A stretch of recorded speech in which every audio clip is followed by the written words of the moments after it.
What if I told you that the world already produces enough food to feed everyone, and yet millions still go hungry?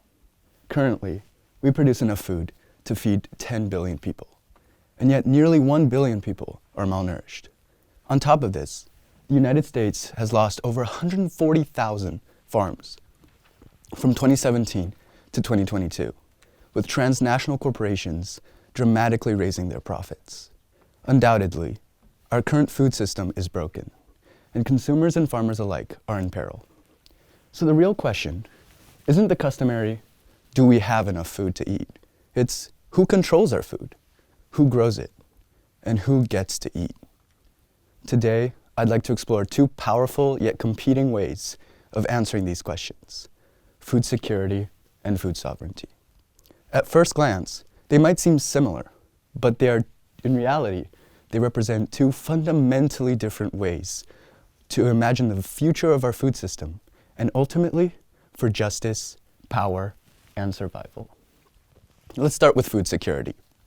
Food security is defined by the United Nations Food and Agriculture Organization as ensuring reliable access to safe, nutritious, and sufficient food at all times. It focuses on four key pillars: availability, access, utilization, and stability. After World War II, food security became a global priority as governments feared famine, population growth, and instability.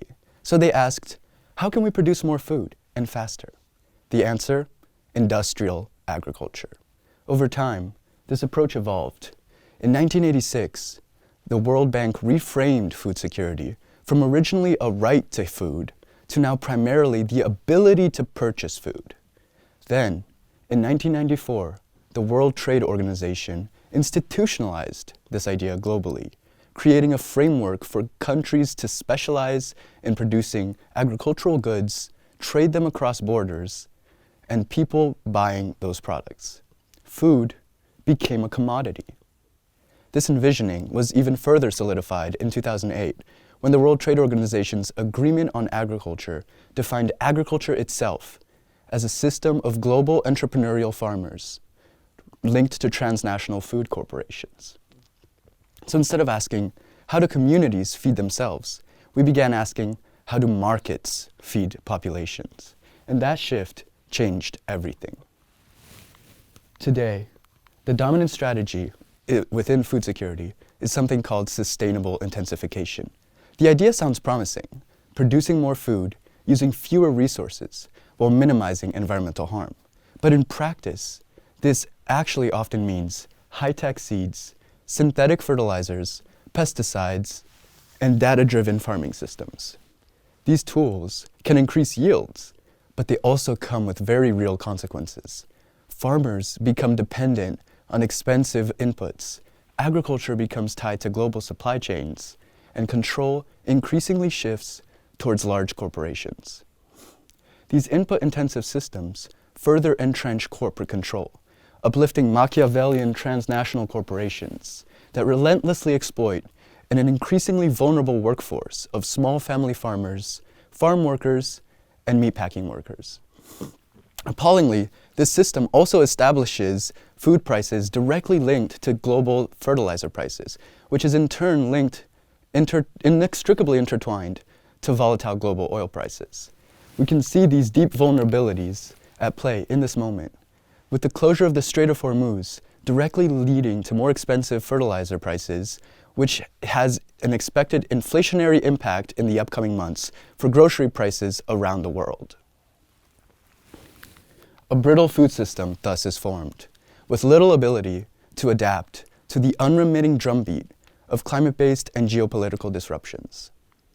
The export-oriented paradigm logic embedded in the food security paradigm also reinforces these vulnerabilities.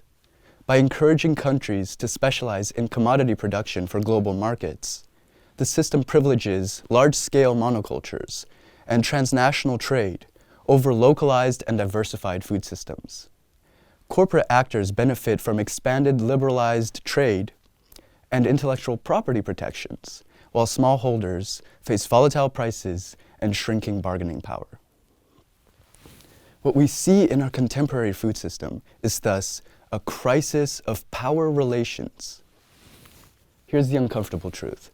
Hunger today is rarely about a lack of food. It's about a lack of access, equity, and control. Under the current system, countries are encouraged to grow export crops and animal feed instead of local feed for human consumption. As large agribusinesses dominate markets, small farmers face less options for buyers and profits. Despite increased production in all over the world, hunger still persists. For example, initiatives backed by major philanthropic organizations such as the Gates Foundation and their agricultural activities in Africa have increased yields in countries in Africa, but many of those regions have seen hunger increase as well. So we have to ask, if we're producing more food, why aren't more people fed? This is where a second vision emerges, one that challenges the very foundations of the first: food sovereignty. Food sovereignty offers a radically different answer. Coined by the global peasant movement, La Via Campesina, food sovereignty is defined as the right of people to have culturally appropriate food and the right to define their own food and agriculture systems. This shifts the focus from markets to people. Food sovereignty asks, who controls land? Who makes decisions about agriculture? Whose knowledge counts? It's not just about feeding people, it's about empowering them. So what's the difference between these two approaches? Think of it this way. Food security tries to improve the existing system. It asks, how can we make it more efficient? Food sovereignty wants to transform the system. It asks, who is this system for, and how do we make it just? Food security works within global markets. Food sovereignty challenges those markets. Food security focuses on supply. Food sovereignty focuses on power. And nowhere is this tension more clear than in one place: land. At the heart of food sovereignty is a deeper idea: land sovereignty. Because you simply cannot control your food if you don't control your land. Across the world, indigenous peoples, small farmers, and rural communities have been displaced, often under the guise of their land being unused or inefficient. Such colonial myths perpetuate and remain for greenwash land grabs that do little for carbon offset schemes that do little to address greenhouse gas emissions, but do plenty to perpetuate the legacies of colonialism worldwide. And the result? Loss of biodiversity, loss of culture, loss of autonomy. Importantly, this colonial narrative fundamentally ignores centuries of sustainable and community-based food systems. Let's look at a powerful example of food sovereignty at play: Brazil. Brazil is one of the largest agricultural exporters in the world, but it's also one of the most unequal.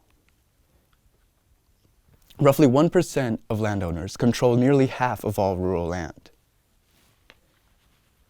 This concentration of land has deep historical roots that trace back to colonialism and colonial systems of extraction and inequality. But resistance has also been powerful. The landless workers movement, also known as the Movimento dos Trabalhadores Sem Terra, known as the MST, has organized the landless families to occupy unused land and build cooperative farming communities.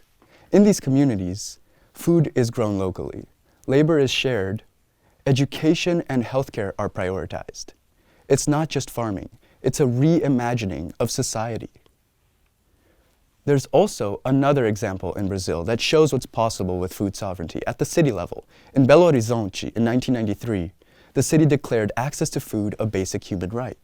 And using just 2% of their budget, they created programs including subsidized people's restaurants, community gardens, and direct farmer-to-consumer markets. The result? Millions of people gained access to affordable, nutritious food, all while supporting local farmers and reducing dependencies on corporate supply chains. That is what food sovereignty can look like in practice: local, democratic, and people-centered. So now we have two competing visions. One says, let markets work more efficiently. The other says, let people take control. At its core, the debate between food sovereignty and food security comes down to one question. Is food a commodity or a right? If it's a commodity, then access depends on income.